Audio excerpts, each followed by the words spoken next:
In this lesson, we will learn more about the Communications tab.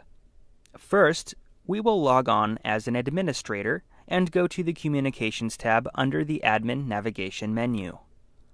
Next, you will see multiple tabs. The first tab is Email. Here, you can add your own email templates.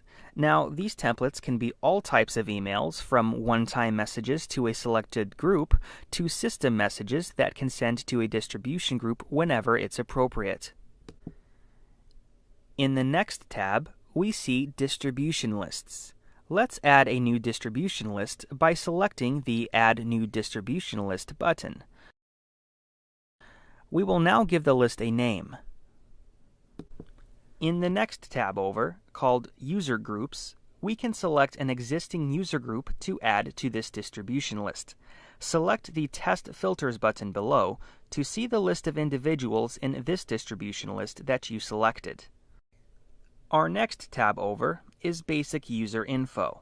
This tab contains various filters that will help us build the distribution list. After you populate your filter, use the Test Filter button below to determine if you have the desired result. Now close the window and select Save. We have now created a new distribution list. Our next tab is Custom User Info.